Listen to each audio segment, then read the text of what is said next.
o'zimni yaqinlarimni olib kelaman, ota-onamni olib kelishim bor, boshqalarni olib kelish bor. Endi o'zimga ravo qilgan narsani men ko'chadan kelayotgan masalan bemorlarga, mijozlarga shuni ravo qilaman. Bizning konsepsiya qanaqa?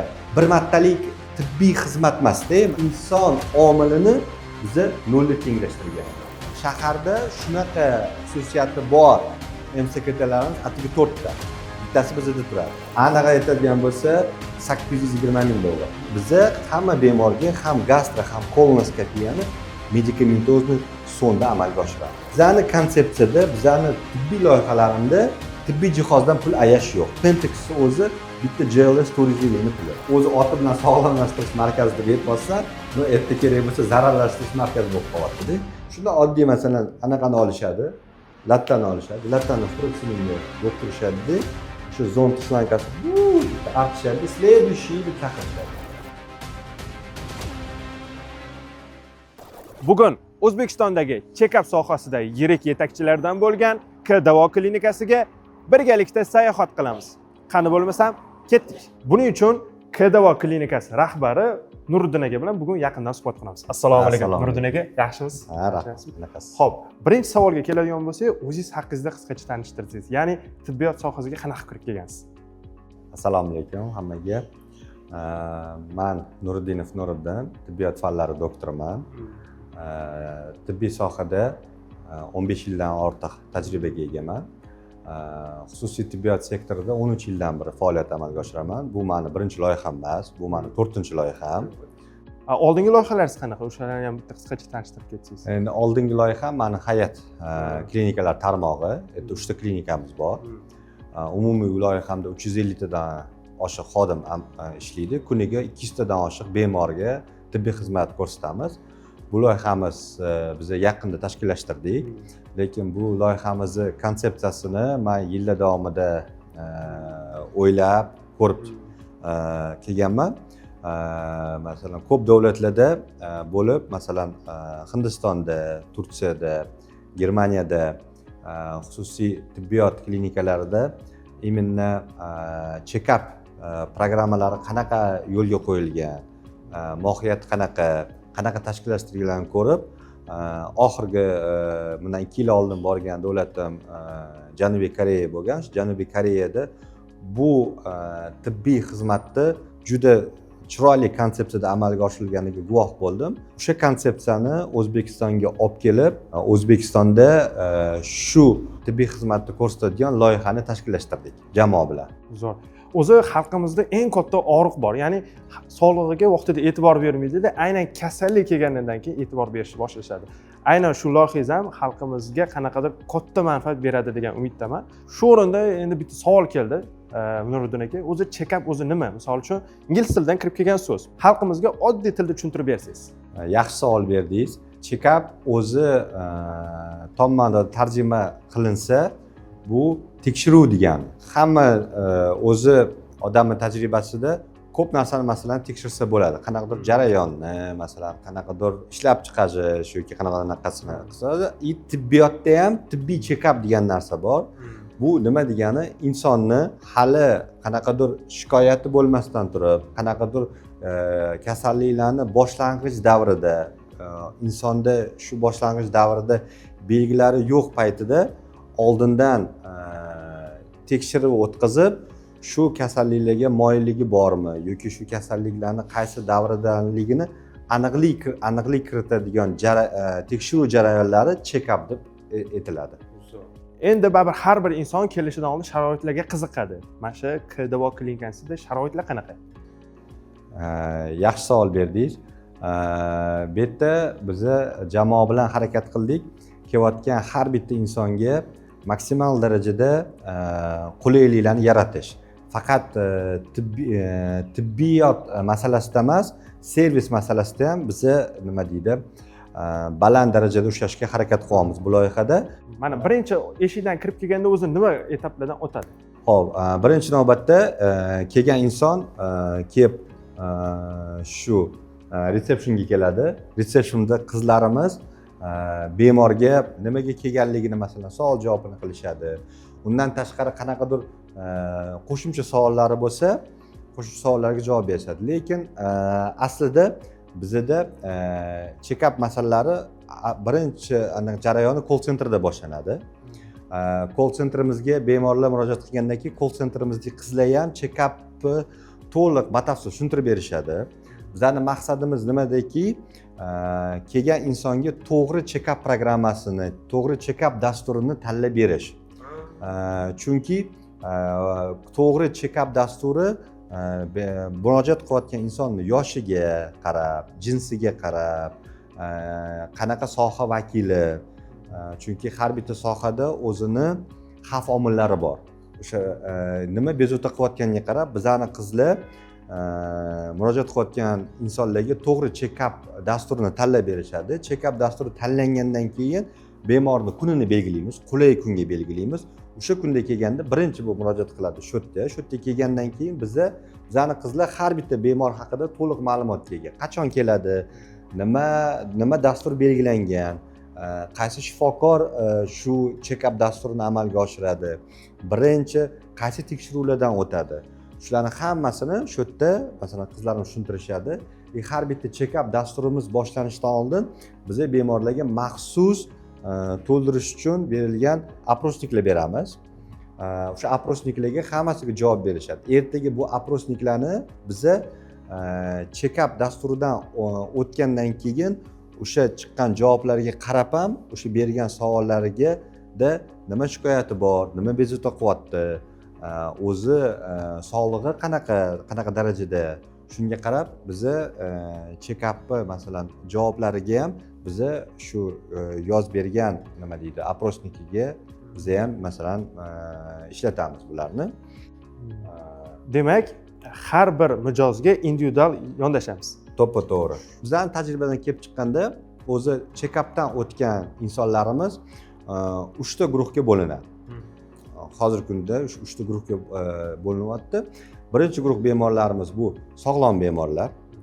Ya'ni bu atigi endi O'zbekiston sharoitida achinarli bo'lsa ham atigi 5% tashkil qiladi. Bu degani nima? Sen to'g'ri turmush tarzini rioya qilyapsan, senda hech qanaqa kasalliklarni boshlash alomatlari yo'q. Xuddi shu yo'nalishda davom eturgin. Sen bilan keyingi ko'rishishimiz 2 yildan keyin bo'ladi. Demak, 2 yil ichida senda qanaqadir o'zgarishlar yoki sog'lig'ingda qanaqadir jiddiy o'zgarishlar kuzatilish ehtimoli juda kam yoki yo'q. Keyingi insonlar guruhi bu qanaqadir kasalliklarni erta davri kechayotgan bemorlarimiz hisoblanadi. Ular 15-20% ni tashkil qiladi. Bularga biz aytamiz, senda qanaqadir kasalliklar, ya'ni nima bo'lishi mumkin? Masalan, qandli diabet, arterial gipertenziya yoki qanaqadir endokrin kasalliklar, boshqa endokrin kasalliklarning boshlang'ich davrida senda hali shikoyatlar yo'q, lekin mana bu bizning natijalar shuni ko'rsatyaptiki, senda shu kasalliklarning boshlang'ich davri. Endi hozirdan harakat qilishing kerak. O'sha kasalliklar rivojlanmagan holatda shu jarayonda to'xtatishga. Uning uchun o'sha sog'lom turmush tarzi nimaligini tushuntirib beramiz. Sog'lom turmush tarzini qanaqa o'zgartirish kerak, nima jarayonlarni qo'shish kerak, ovqatlanish dasturlarini, kerak bo'lsa qanaqa dori vositalari hozirgi holatda kerakligini hammasini yozib beramiz. Uchinchi guruhimizda bu bizda 75% atrofidagi bemorlarimiz bu o'sha kasallik bor, o'sha bemor, o'sha bizda kasallik bor, qanaqadir kasallikni belgilari ham bor, lekin shunga qaramasdan o'zini kasal deb hisoblamagan insonlar 75% ni tashkil qilyapti hozirgi holatda. Mana bu loyihamiz masalan ish jarayoni boshlagandan 200 dan ortiq bemorni check-updan o'tkazdik. Mana shu 75% bir xillari biladi, bularda bu kasallik bor, lekin ko'pchiligi bilmaydi. Lekin bu holatda bizning javobimizda nima bo'ladi?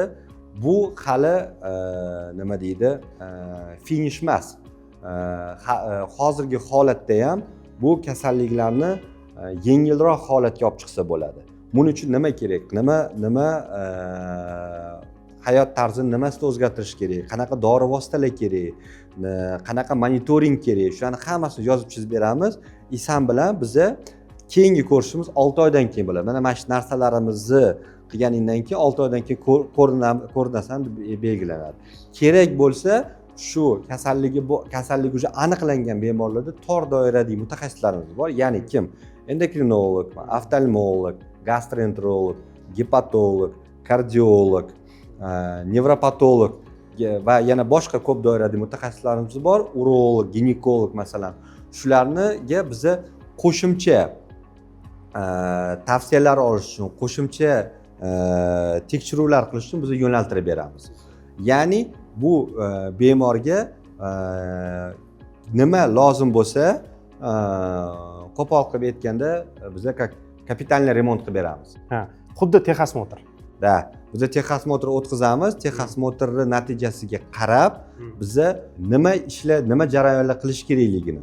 Ko'p joyda, ko'p klinikalarda faqat tekshiruv natijalarini kasallar qo'liga berishadi. Kasal o'zi topib olish kerak, nima qilish kerakligini, kimga murojaat qilish kerakligini. Bizda esa bu jarayonlar hammasi под ключ qilib beriladi. Ya'ni xalqimizda ham aytiladi-ku o'zi, ana doktorga yugurmagin deb. Doktor u yoqdan bu yoqqa, u yoqdan bu yoqqa kasalligingizni o'zi bilishmaydi. Sizlarda o'zingizlar topib berar ekansizlar. Ya'ni bemor uchun o'zingizlar qayg'urar ekansizlar. To'g'ri. Chunki bizning maqsadimiz shunki, bizaga murojaat qilgan insonlarni oldindan qanaqa kasalliklar kutishi mumkin hozirgi holatda, qanaqa kasalliklarni erta darajasida bor yo'qligini aniqlab berish, shu bilan birga biza bemorlarga qanaqadir shu kasalliklardan kelib chiqadigan asoratlarni oldindan ogohlantirib, oldindan shu asoratlarga olib bormagan holatda profilaktik chora-tadbirlarni tuzib berish bemor uchun. Ko'p erkaklarimiz o'zini haydab yurgan avtolovini yaxshi ko'rishadi, unga mehr berishadi, vaqtida texosmotrdan o'tkazib turishadi, vaqtida ustiga olib borib, vaqtida ko'rsatib turishadi. Lekin bo'lsa o'zini sog'lig'i yoki uydagi yaqin insonlarning sog'lig'i, ota-onasi, ayoli, bolalarining sog'lig'iga ko'p holatda befarq bo'lib qolishadi. Mana shu narsani vaqtida qilib tursa, qanaqadir jiddiy asoratlar, jiddiy kasalliklarni vaqtida to'xtatib, vaqtida rivojlanmagan holatda chora-tadbirlar qilsa bo'ladi. Demak, ikkinchi xotinga faqat mehr beravermay, birinchi xotinga va ota-onaga mehr berib turing va check-updan o'tkazib turing. Qani bo'lmasa bunda jarayonlarni yaqindan bitta tanishtirsangiz. Bo'ldi, ketdik Kamron. Kamron mana registratsiyadan o'tgandan keyin bizning mijozlar birinchi mashxonaga kelishadi. Birinchi etap, shunda bu razyolka. Da, bu erkaklarning kiyim almashtirish xonasi. Mana bu yerda ham mana ahamiyat bersangiz bo'ladi. Hamma ranglarni erkaklarni anaqasiga qarab moslab qilganmiz. Mana biryozoviy ranglar. Mana shu rasmga ham qo'yib qoldim. Baribir har bir erkak mashinani yaxshi ko'radi, bu yoqda esa ot. Tabiatdan juda perfeksionistman-da. Hamma anaqa detallarga ahamiyat beraman. Oddiy даже ko'rsangiz bo'ladi. Mana to'g'ri, bu tibbiyotga ahamiyati yo'q, lekin mana shu yerda mana rozetkalarimizni rangi ham masalan mana bu общий interyerimiz bilan hamohang qilingan. O'sha даже mana ramkalarimizni ham rangi, ramkalarda nima tasvirlanganini ham masalan ko'rsangiz bo'ladi. Shu o'rinda bitta savol kelyapti. Baribir endi kiyimini almashtirishganiga baribir shaxsiy narsalar turadi. Bu qanday ishonchlimi o'zi? Albatta, bu quplanadi. Mana bizda maxsus kalitlar bor. Maxsus kalitlarda har bitta shkafga nomer belgilangan. Mana shu anaqa bilan bemalol masalan mana ochsa bo'ladi. Har bitta biza bu yerda kalitga biza maxsus tilaklarimiz bor. Mana erkaklar uchun tilaklar, ayollar uchun tilaklar. Masalan mana bu yerda bizda erkaklar uchun atalgan dunyodagi eng chiroyli erkak uchun. Mana. Bu yerda ham shaxsiylashtirish, individuallashtirish mijozi qoyil. Ajoyib. Chunki odamlarga e'tibor har doim yoqib kelgan. Har joyda masalan mana oddiy даже ovqatlangani borsangiz ham restoranda har bitta masalan e'tibor siz uchun qilinayotgan e'tibordan odam nima deydi, zavq oladi. Nima deydi, o'sha xizmatdan yoki o'sha brenddan qanaqadir mamnunlik olib ketadi. Biz ham harakat qilamiz, faqat tibbiy tarafdan kuchli korxona bo'lmas, kuchli anaqalarimizni ko'rsatib emas, servis jihatdan ham, har bitta insonga e'tibor jihatdan ham qanaqadir yuqori darajada e'tibor qilish kerak. Qo'y. Mana Kamron ko'rsangiz bo'ladi, ayollarimiz uchun ham kiyim almashtirish xonasi alohida. Mana bu yerda ham ayollarga yoqadigan, ayollarni nima deydi? Didiga mos ranglarni tanlaganmiz. O'sha ayollar yaxshi ko'radigan brendlarimiz Hermes bor, masalan, mashhur shaxslarning masalan rasmlari qilingan. Mana qarasangiz, mana ko'ryapsizmi kamera? Mana bu yerda rangi ham boshqa. Xuddi o'sha Koreyadan kelgan kiyimlar xuddi o'sha anaqaniki.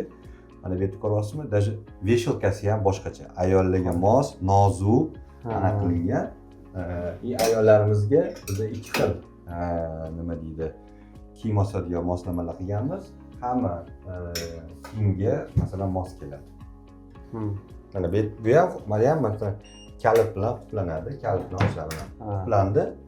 Mana 3-raqam, bu yerda ham ayollar uchunmiz anaqa nima deydi? Mos tilagimiz bor. Ochildi. O'zini shaxsiy narsalarini qo'yib, bemalol yonida olib beradi shu kalitini, tekshiruvga, check-upga kirib ketaveradi. Mana kamroq yana ahamiyat bersangiz bo'ladi. Bizning klinikada nafaqat katta insonlar uchun ham sharoit qilingan. Jajji masalan bemorlarimiz yoki o'zini bilan yonida keladigan bolalarga ham masalan biz sharoit qilganmiz. Mana ko'rsangiz bo'ladi. Maxsus gigiyena anaqalar anjomlarini ham biz ajratib beramiz. Mana kelib shu yerda ayollarimiz o'zlarini kichkina bolalariga bemalol parvarish qilsa bo'ladi shu xonada ham. Nuriddin aka, o'zim yoshligimda bilardim, qon topshirgan borganda bitta dona turadi-da, shishi idish. Mana bir 3-4 xil qizlar adashib ketmaydimi? Ajoyib. Zo'r savol berdingiz, to'g'ri aytasiz. Poliklinikalarga borsak, masalan biz ko'rsa bo'ladi, qonni shisha probirkaga olinadi. U shisha probirka bu ko'p marta ishlatiladigan probirka. Ya'ni bitta bemordan olib, unda laborator tekshiruvlarni amalga oshirgandan keyin uni yana qayta ishlatsa bo'ladi. Lekin kechirib qo'yasiz, bu probirkalarimizni qayta ishlatib bo'lmaydi. Bitta bemorga bu bir marta ishlatiladigan probirkalar nima deydi? Juda e'tiborli ekansiz. Mana har qayerda ko'rsangiz bo'ladi. Hozir bizda qo'limda 4 xil variant probirka bor, lekin aslida bular 7 xil probirkamiz bor. Bu har bitta laborator tekshiruvlarni guruhiga qarab probirkaga shunga moslab qon olinadi. Ya'ni misol uchun bu boshqa analizga, bu boshqa analiz, bu boshqa analiz. Bu qonni kilogramma parametrlarini tekshirib beradigan probirkamiz ko'k rangda bo'ladi. Har bitta probirkada o'ziga mos ichidagi konsentratori bor. Bu o'sha qonni buzilib qolmasligi, o'sha qondagi tekshiradigan parametrlarimiz o'zgarib qolmasligini ta'minlaydi. Aynan shu tahlil uchun maxsus ishlab chiqarilgan. Maxsus ishlab chiqarilgan. Zo'r. Bu juda o'tib ketgan perfeksionizm deb o'ylayman. Juda qoyil. Kamroq bu bizning funksional diagnostika xonamiz. Bu yerda biz tibbiy funksional tekshiruvlarni amalga oshiramiz. Check-updan o'tayotgan anaqalarimizdan, insonlarimizdan. Ahamiyatli jihati mana bu yerda biz InBody apparatini qo'yganmiz. InBody 770 modeli. Bu O'zbekistonda yagona hisoblanadi. Bu modeli. InBody anaqalari bor. Nima vazifa bajaradi o'zi bu? Xo'p, bu bizda tibbiy tilda aytganda bioimpedansli analizator. Ya'ni bu yerda biz bemorda ortiqcha vazn bor yo'qligini, keyin tanadagi yog' miqdori qancha, suv miqdori qancha, suyak miqdori qancha, mushak miqdori qancha, hammasini bu yerda ko'rsatib beradi. Yana ahamiyatli jihati bizda mana birinchi check-upga keladigan bemorimiz bor-ku, masalan, biz kiritamiz buni. Bemor haqidagi ma'lumotlar o'sha tanadagi ma'lumotlarni bu oblakada saqlaydi. Ya'ni 3 oydan keyin, 6 oydan keyin kelgandan keyin biz familiyasini kiritsak, o'sha paytdagi ma'lumotlar bilan hozirgi ma'lumotlarni bu taqqoslab beradi. Ya'ni nimaga? Mana men sizga aytdim-ku, bizning konsepsiya qanaqa? Bir martalik tibbiy xizmat emas-da. Mana bitta kelib ketding, masalan, pulni to'lading, bo'ldi, yo'q, nima qilsang qilib. Biz pulimizni olib oldik, yo'q, ishimiz yo'q deydigan variantda ishlamaymiz. Bizga keladigan insonlarga hozirgi holatidan tashqari keyin qiladigan jarayonlarni ham biz nima deydi, tushuntirib beramiz. o'sha keyingi qilgan jarayonlardan keyin kelib yana qayta tekshiruvdan o'tsa, birinchi kelgan tekshiruvdagi natijalar bilan shifokorlarimizdan tashqari jihozlarimiz ham monitoring qilib beradi. Ya'ni sen o'sha aytilgan narsani to'g'ri bajardingmi? Qanchalik bizni aytilgan narsa bemordagi holatni o'zgartirdi? Bemordagi tanadagi o'zgarishlarni qanaqa qiladi? So'z isboti bilan degandek, bizni bemordan olgan pulini 2 karra halolab olishga harakat qilamiz. Funksional tekshiruv xonamizda InBody apparatidan tashqari yana boshqa jihoz, boshqa tibbiy anaqa nima deydi, uskunalarimiz ham bor. Masalan, mana oddiy misol, mana oddiy ko'ringani bilan mana bo'y o'lchagich. Lekin bo'y o'lchagimiz ham, bo'y o'lchagichimiz ham tarozi bu 2 va 1 bu yerda hammasi avtomatlashtirilgan. Ya'ni bu yerdagi ma'lumot, InBody'dagi ma'lumot, mana qon bosimini o'lchaydigan apparatdagi ma'lumotimiz, mana EKG jihozimizdagi ma'lumotlar hammasi primoy kompyuterga tushadi, sistemaga tushadi. Mana bitta markazda bo'ladi hammasi. Bitta markazda bo'ladi. Bu yerda ham mana shu xonamizda ham inson omilini biza nolga tenglashtirgan. Shu o'rinda bitta savol kelyapti. Mana shu qon bosimi dedingiz. Men bilaman, o'zi bitta bundoq bog'lab qo'yishadi, pis qilishadi. Bu o'zi qanaqa apparat? Bu yerda aniqlik darajasi mexanik usulda o'lchanadigan tonometrdan ancha yuqori. Ancha yuqori.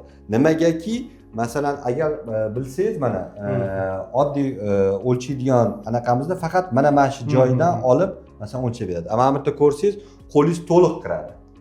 Ya'ni bu yerda adashish ehtimoli ancha kamaytirilgan. Yana nimaga mana inson omilini men yana ikkinchi marta ta'kidlayapman. Mana oddiy misol, deylik, mana ko'p holatlarda oddiy mana EKG ga tushadi bemor. Bemorning familiyasi qog'ozda yoziladi. Masalan, Hakimov familiyasi, Hakimov deb yoziladi, bo'ldi.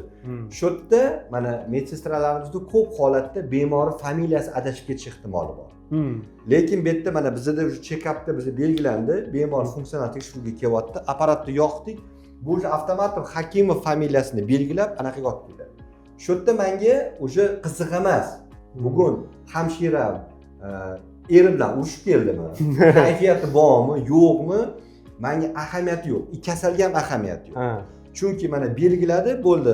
Hakimov keldi deb belgiladi, bo'ldi. Hamma betdagi o'tadigan tibbiy jihozlardan o'tadigan tekshiruv Hakimovning databazasiga tushadi.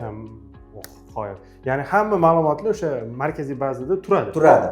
Markaziy bazadan bizning shifokorlarimiz o'zini kompyuterga tortib oladi. Juda ajoyib, juda aniqlik bilan tizim qilingan ekan. Bu hali boshlanishi, hozir qolgan jihozlarni ham ko'rsataman, ko'rasiz. Men Kamron, biz ultra tekshirish xonasiga keldik. Ultra tekshirish xonasida bizda ekspertniy klass ultratovush moslamasi turadi. Ko'pchilik bilmaydi, ultratovush moslamalari o'zi klasslarga bo'linadi. Birinchi klassimiz bazaviy klass hisoblanadi, ultratovush uskunasi. Keyin professional, keyin ekspertniy klass. Ekspertniy klassda nima? Masalan, ko'rinishi bir xil bo'ladi, Kamron, lekin ichidagi nachinkasi har xil bo'ladi. Programma dasturlari ko'p bo'ladi. Nima deydi? Datchiklari, nima deydi? Tekshirish aniqligi boshqacha bo'ladi. Bizda ekspertniy klass turadi. Mana yana ahamiyat bersanglar bo'ladi. Kasallik komforti, ja bu kichkina elementku, lekin baribir ham ko'p joyda yo'q. Bizda даже gelni, o'sha bemorga badaniga suradigan gelni isitib beradi apparatimiz.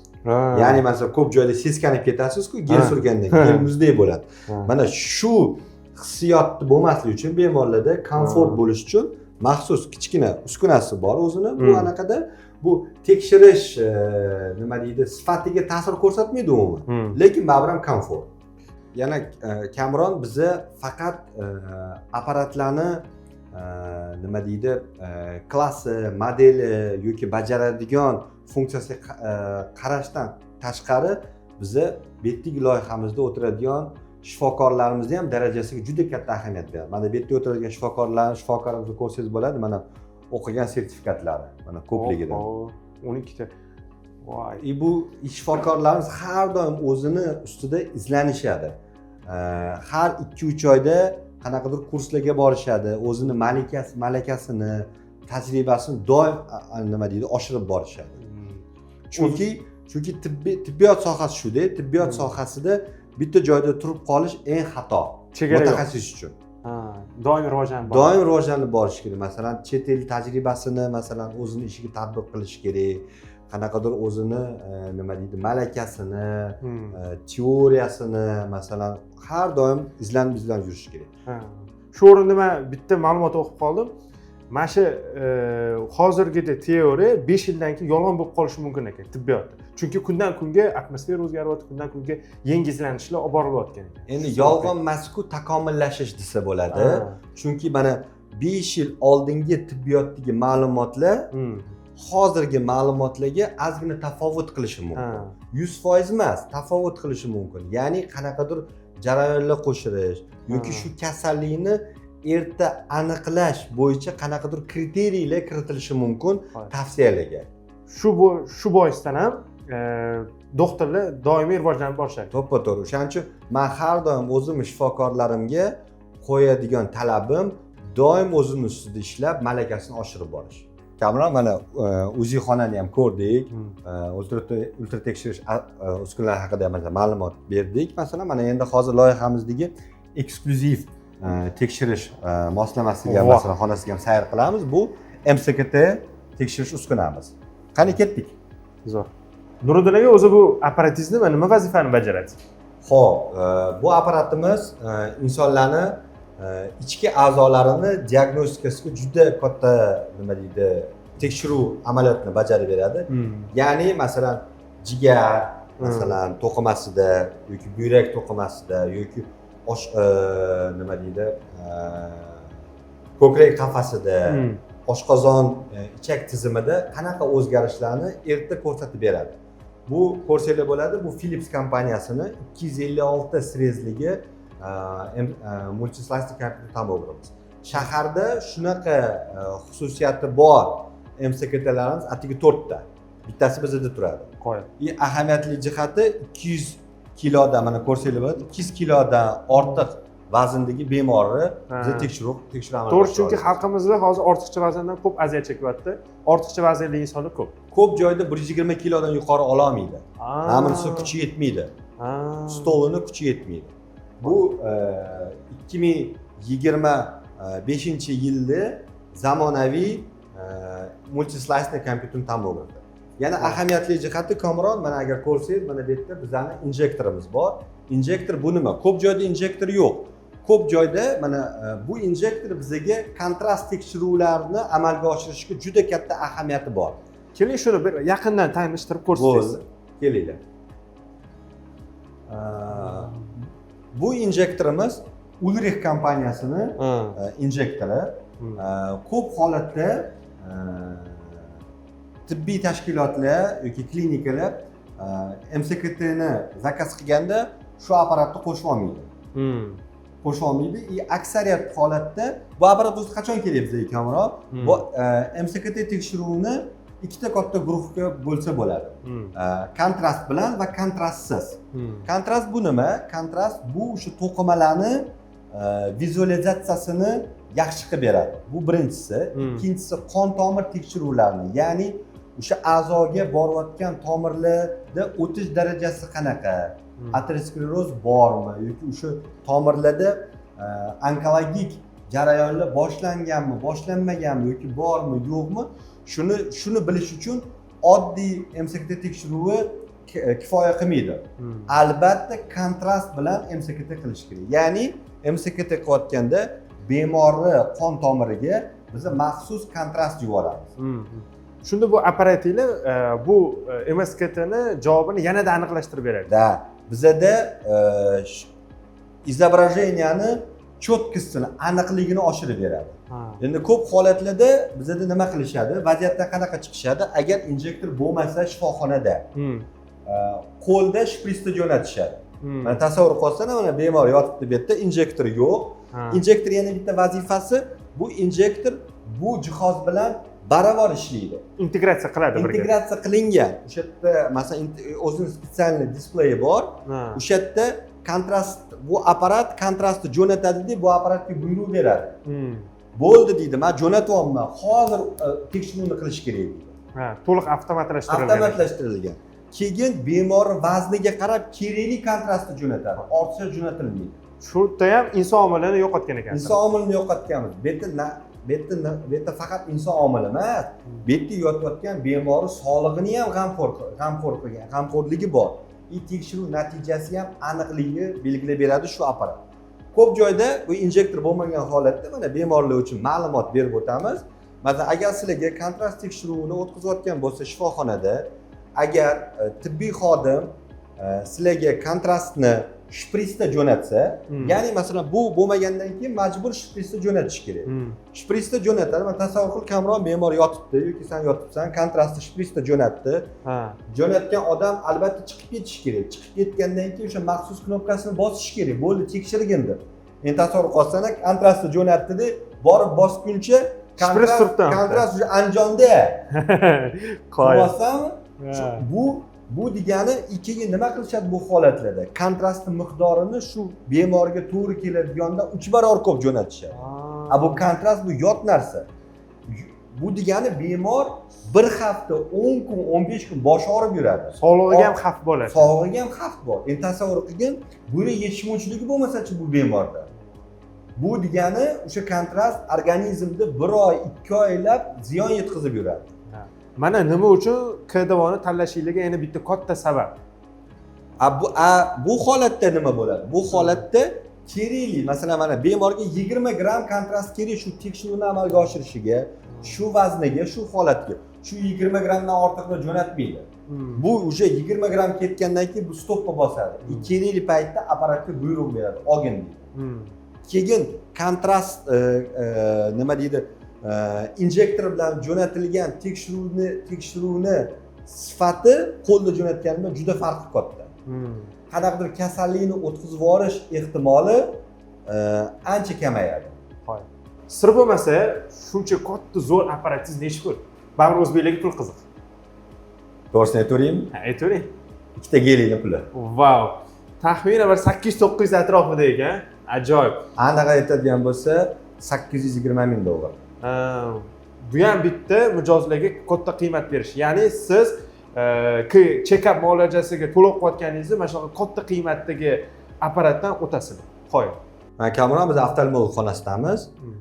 Hamma check-up dasturimizga farqi yo'q. Arzon check-up dasturimi, qimmat check-up dasturimi, hammasiga biza по умолчанию oftalmolog ko'rigini kiritganmiz.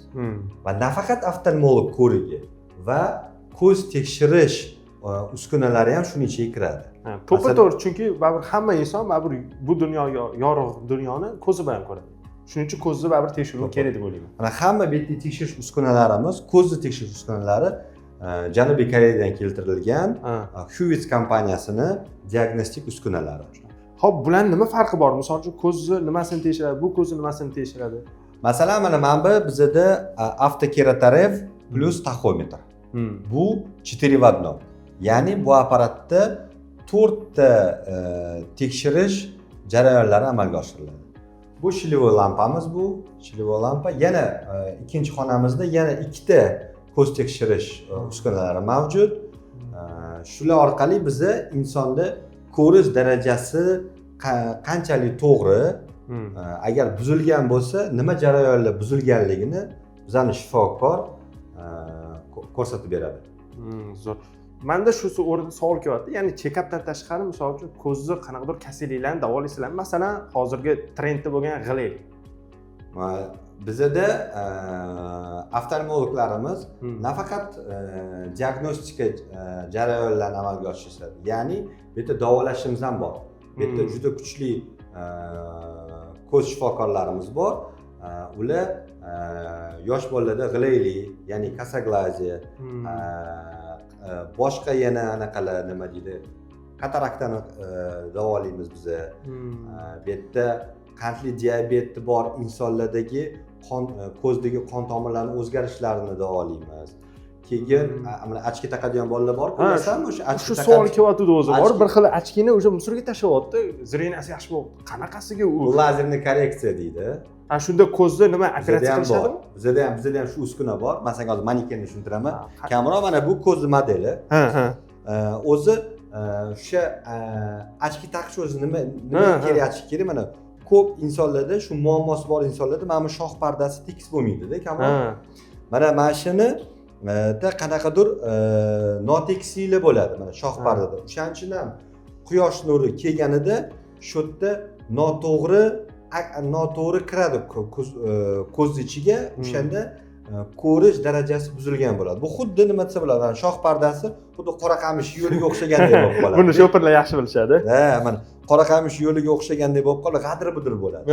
Bizani lazerli korreksiya qiladigan uskunamiz buni prezidentskiy trassa qilib beradi. Shunda tekslab beradi. Tekslab beradi. Tekslangandan keyin o'sha ochki taqishga hojat bo'lmaydi, musorga tashlab yuborsa bo'ladi ochkini. Qo'yib, sizlar KDVga kelib nafaqat sog'lig'inglarni tekshiruvdan o'tkazasizlar. Demak, sog'lig'inglarga ham, misol uchun kasalliginglarga ham shifo topib ketasizlar. Masalan, shu ko'z nuri bo'yicha. Kamron ketdik. Xo'sh, bu qanaqa xona? Bu bizda gastroskopiya xonasi. Gastro va kolonoskopiya. Bu o'zimizni tilda aytganda zond yutadigan xona. Ko'pchilik yoqtirmaydigan xona ekanligi. Ko'pchilik yoqtirmaydi. Yoqtirmaslikni ham aytib o'taman. Yoqtirmaslikni ham u bizada eski texnologiyalar bo'yicha qilingani uchun yoqtiriladi. Aslida dunyo talabi, zamonaviy tibbiyot talabida sal boshqacha konsepsiyada qilinadi bu tekshiruv. Mana shuni biz shu yerda tadbiq qilganmiz. Mana shu bizning kompleksimiz Koreyadagi o'tkaziladigan gastro va kolonoskopiyani один к одному bizga olib kelganmiz shu yerda. Shunda ya'ni oldin yoqimsiz tuyulgan narsa hozir osonroq tuyuladi. Komfortni o'tadi. Insonda miyasida psixologik travma rivojlanmaydi. Men hozir ham aytib o'taman. Bizda mana shu anaqadan boshlanadi, mana shu nuqtamizdan boshlanadi. Bu yerda bemorga biz tayinlaymiz, anesteziologimiz o'zini tekshiruvlarini amalga oshiradi va bemorga tibbiy uyquga chaqiradigan muolajani qiladi. Ya'ni meditsina tilida medikamentozniy son deydi. Medikament biza hamma bemorga ham gastro ham kolonoskopiyani medikamentozniy sonda amalga oshiramiz. Buni mohiyati nimada? Mana ketdik, kamroq ko'rsataman. Keyin bu yerda o'sha bemor sedatsiya qilingandan keyin 3 ta boksimiz bor. Mana birinchi, ikkinchi, uchinchi boksimiz. Mana bu boksimiz tayyor. Mana men ko'rsataman. Keldilar. Mana bu yerda bizda Yaponiya ishlab chiqaruvchisi, ya'ni Pentex va Olympus kompaniyani gastroskopi va kolonoskopi turadi. Hamma uskunalarni to'p olib kelgan ekansiz. Faqat to'pi. Faqat to'p. Yaponiya, Koreya, uskunalarda bizani konsepsiyada, bizani tibbiy loyihalarimda tibbiy jihozdan pul ayash yo'q. Mana buni polностью masalan komplekti, mana polностью mana bu komplekti, yana undan tashqari Olympus kompaniyasidan ham qo'shimcha jihozlar olganmiz bu yo'nalishimizga. Mana shuni o'ziga mana komplekti, mana Pentex'ni o'zi bitta JLS 450 ni puli. Ajoyib. Shu klinikani o'zi ancha оборотdan iborat ekan. Mana endi mohiyatini tushuntirib beraman. Medikamentozni son bemorga nimaga kerak?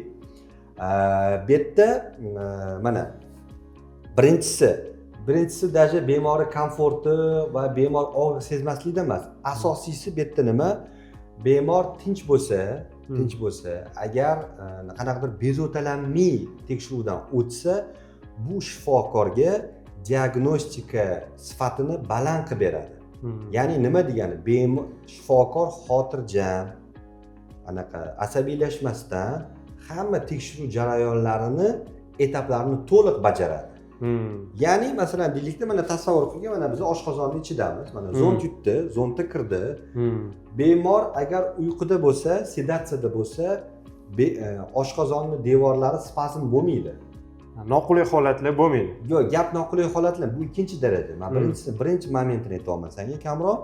Birinchisi spazm degani bu devor torayishi. Torayganda bizga kerakli nuqtalarni, kerakli tochkalarni ko'rish qiyin bo'ladi. Spazm bo'lmasa, mana men rasmda ham ko'rsam bo'ladi, kamera mana oshqozonga kirdi zond bilan. Mana shu joylarni shifokor shoshmasdan ko'radi. Shoshmasdan. Chunki endi tasavvur qilganda og'riq bilan bemor yotibdi-da, yoshi katta inson. Hayotida bu tekshiruvni o'tmagan. Buning uchun bu birinchidan shok Juda katta og'riq. Bolam bo'ldi, anuni chiqazib yubor, bo'ldi, jonga tegding, davay deganda tasavvur qiling, sen shifokorsan-da, senga yoqadimi shunaqa bo'lib tursa. Sen ham harakat qilasan, tezroq anaqani nima diagnostikani tugatib chiqib ketishga. Bu sifatni ham tushiradi, bunday qarasa. Bemorga qanaqadir e'tirozini yoki og'rig'ini yoki baqirig'ini eshitib o'tirish, masalan, hamma shifokorga yoqmaydi. Shunda shifokor tezroq tugatishga harakat qiladi. Lekin bemor sedatsiyada bo'lsa, shifokor shoshmasdan ko'radi. Mana bu joyini 2 marta ko'rish kerak, 2 marta ko'radi.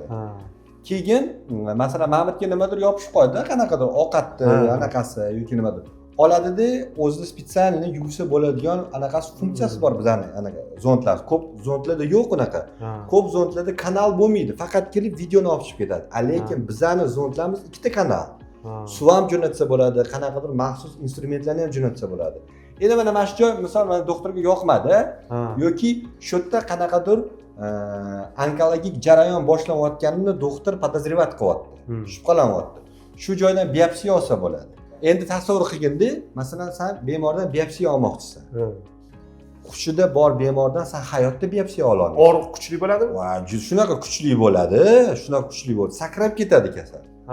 O'shaning uchun ham medikamentozni sonda bo'lsa, shifokor xohlagan paytida, xohlagan joydan biopsiya oladi. Namuna to'ppa-to'g'ri namuna oladi. Namunani biz maxsus anaqalarimiz bor, suyuqliklarimiz bor. Mana suyuqlikka shu namunani solib, biz gistologiyaga jo'natamiz. Qo'yadi. Mana endi tasavvur qil, bemor hushida, mana shu joy yoqmayapti shifokorga. Yoki o'sha 100% onkologiyaga bu onkologiyaga tortyapti, shu oshqozon rakiga tortyapti. Birinchidan zontida instrument kirolmagan zont bo'lsa, bemor hushida bo'lsa, nima qiladi? Anaqani tugatadi, tekshiruvni bemorga yozib beradi. Mana bitta joyingizda menga yoqmagan joy bor deydi. Boshqa joyga boring yoki 1 yildan keyin qaytadan tekshirib ko'ramiz. Bu bemor hayotda kelmaydi. Hayotda hushida zont yutgan kasal ikkinchi marta hushida yutmaydi. Travmada. Bu psixologik travma. Ikkinchi ahamiyatli joyi mana aytib o'tdik, bu psixologik travma.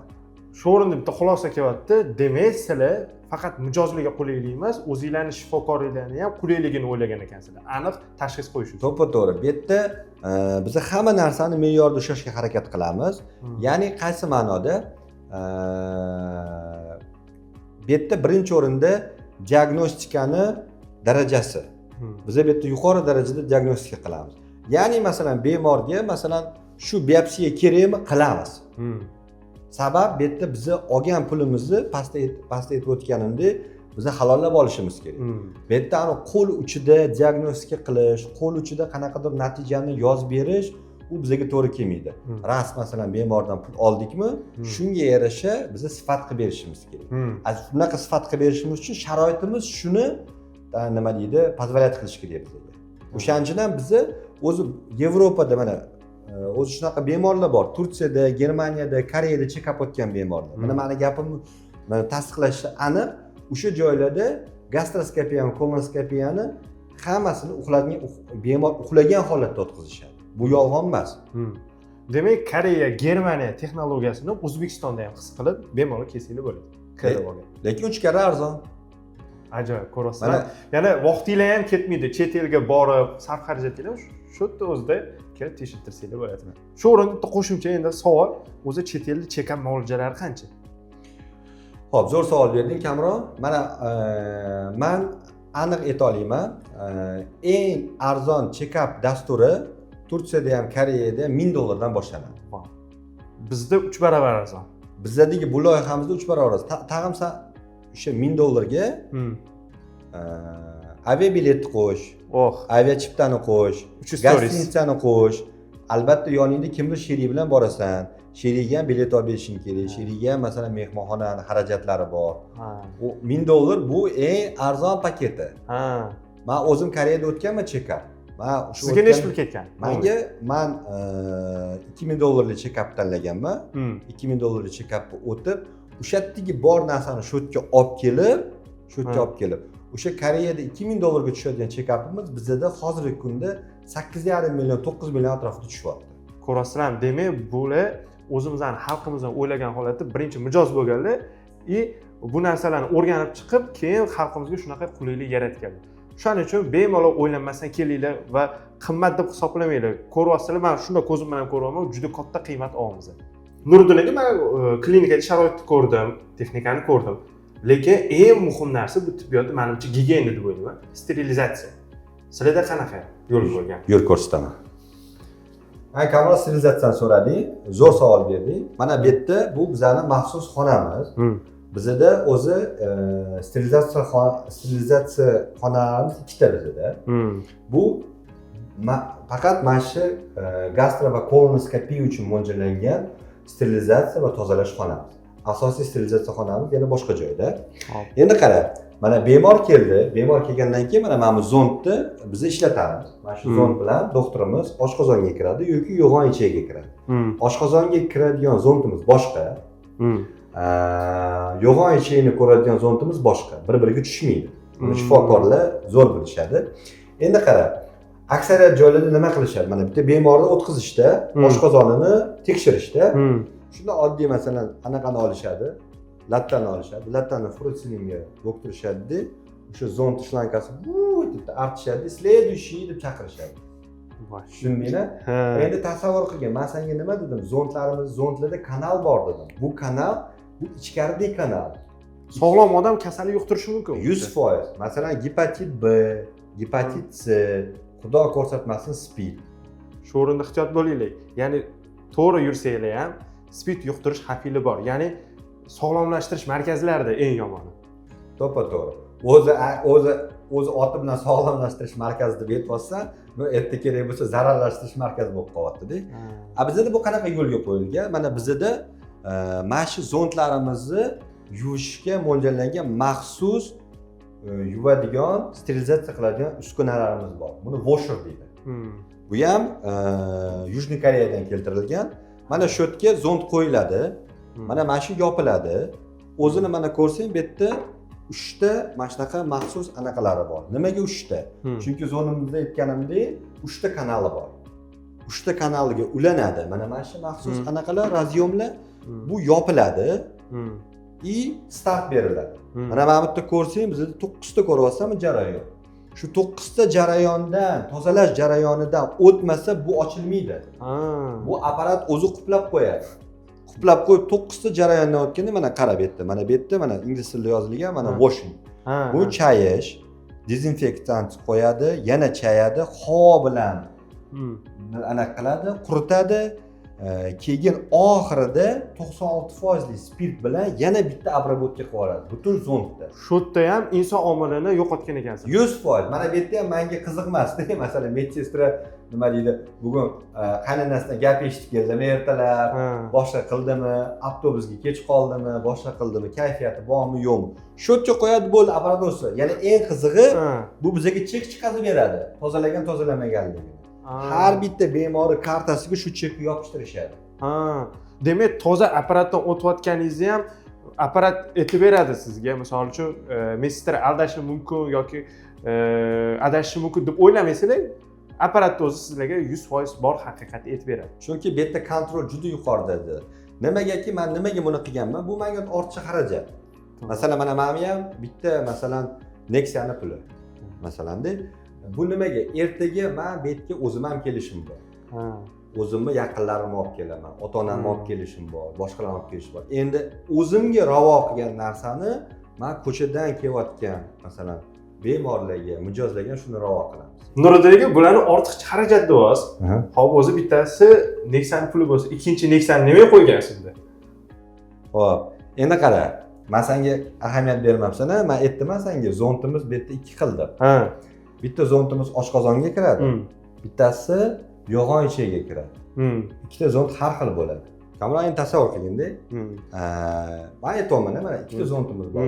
Bitta zondimiz og'izdan kiradi, og'izdan kirib oshqozonga tushib, oshqozonni tekshiradi. Ikkinchi zondimiz orqa teshikdan kiradi. Endi shu ikkita zondni bitta tog'orada yuvolmayman-ku. O'shaning ham apparatlarimiz ikkita. Mana bunda bizda gastroskoplar yuviladi. Mana bu yerda bizda kolonoskoplar yuviladi. Masalan, aytib o'tdim-ku, bu yerga men ertaga o'zim ham kelishim mumkin. ertaga kelib turib shundan masalan shunaqa sharoitda masalan o'tishga men o'zimni masalan loyiq deb bilmayman. Bilgan odam ham o'rganadi, bundoq qarasa. Yana bitta jihat mana qarang. Mana olsangiz, men buni bizni ichkarida oshxonamizni ko'rsata olmasangiz. Buni bemor bu kadr ortidagi anaqa jarayonlarni ko'rsata olmayman senga. Klinikada ichki masalan operatsiya ochiladi. Bek-ofis ko'rsata olmasan. Buni bemor bilmaydi. Bilmagan odam o'tib ketaveradi. Bilmagan odam o'tib ketadi. Lekin biz открытыйmiz. Biz hamma narsani, hamma jarayonni to'liq ko'rsatamiz. Shu videoni ko'rayotgan bo'lsangiz, mana yana bitta katta ishonch pedagogga kelishingiz uchun katta sabab. Mana Nuriddin aka zo'r ma'lumotlarni oldim. Rahmat. Bitta narsa esimga tushib qoldi. Videoni o'sha boshida aytdingiz, check-up tugagandan keyin soliq daftarchasini beramiz dedingiz. O'zi qanaqa u? Tasavvur qila olmayman to'g'risi. Bo'ldi, ko'pchilik aytsa, ko'pchilik eshitmagan bu narsani va bu masalan mana bemorimiz check-updan o'tdi. Mana ikkinchi kun beramiz buni. Biz buni sog'liq kitobi deymiz. Kniga здоровья. Mana logotiplar ham tushgan ekan. Logotiplar mana bu yerda bemorimiz anaqasi bor. Mana qilmaymiz, ko'rsatmaymiz. Mana bu yerda biz bemordagi mana bu imbadi tekshiruvimizni 3 varroqli anaqasi, reporti. Bu yerda bizda 8 ta blokdan iborat sog'liq kitobi. Birinchisi bu bazaviy часть. Bu asosiy sog'liq haqidagi ma'lumotlar.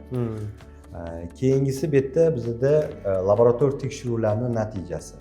Mana ko'p joylarda faqat natijani o'zini berishadi bemorga. Keyin bemor o'zi nima deydi? Harakat qilib yurish kerak, izlab yurish kerak. Nima kasalligi bor? Nima ish? Hozir kunda ChatGPT chiqib qoldi, salon sonlash anaqaga nima deydi bemorlarga, lekin bu ko'p sal noto'g'ri narsalarga olib keladi. Biz bu yerda hamma tahlillarni 2 karra yana anaqa nima deydi, tahlil qilib beramiz. Ya'ni o'sha laboratoriya tekshiruvlari, MCGT tekshiruvlari, ultratovush tekshiruvlari sog'lig'ida qanaqa o'zgarishlar borligini faqat raqamlar bermay, raqamlarimiz bor. Mana burada oxirgi blokimiz bor. Insightlar, doktorlarning xulosasi ham. To'ppa-to'g'ri. Bu yerda 3 ta 4 ta doktorlarning xulosasi bor. Shu anaqada kitobda faqat raqamlar emas, mana raqamlarni ham beramiz. Mana ertaga o'ziga anaqaga qolish uchun bu. Keyin bu nimasi yana qulay? Bu uyga qo'yib qo'yadi. Bu ertaga shu yerga qolgan, masalan, hayotida yana o'tadigan tekshiruvlarni bemalol ochib, ichiga jamlab, o'ziga nima deydi, arxiv qilib ishlatsa bo'ladi. Demak, check-updan o'tganinglardagi shunchaki insight olmaysizlar, shunchaki doktor xulosasi emas, deyarli butun umrga kerak bo'ladigan mana shunaqa sog'liq daftarchasini olasizlar. Ya'ni sizlarga fundament vazifasini ham bajaradi. Ya'ni har bitta bemorning holatiga qarab individual qachon yana ko'rish kerakligini bizga qilib beradi. Mana biz bunga mana bemorga deylik 3 yillik marshrutni kartasini qilib beramiz. Zo'r. Shu o'rinda savol, endi shu check-up muolajasiga qanaqa yozilishsa bo'ladi menimcha? Endi check-up tekshiruv dasturlariga biz bemorlarga qulaylik bo'lish uchun endi hamma bemor ham o'zining holatini, qanaqa unga check-up dasturi kerakligini oldindan bilishi qiyin-da. O'shaning uchun ham biz check-upga yozilishdan oldin shifokorni bepul ko'rigini tashkil qilganmiz. Qo'ying. Ya'ni check-up olishinglardan tashqari sizlar bepul konsultatsiyaga kelib ko'rsanglar bo'ladi. Ya'ni kelishadi, ko'rishadi va bizning shifokorimiz shu holatda qanaqa check-up dasturli kerakligini o'zi check-up kerakmi, kerak emasmi? Birinchi shu savolga javob beradi bemorga. Agar kerak bo'lsa, qaysi check-up dasturidan o'tgani ma'qulroqligini gaplashadi. Endi qanaqa konsultatsiyaga yozilaman deb o'ylayotgan bo'lsanglar, shu pastdagi havolani to'ldirasizlar va mutaxassislarning o'zligi aloqaga chiqishadi. Tezroq to'ldiring va sog'lig'ingizga bee'tibor bo'lmang.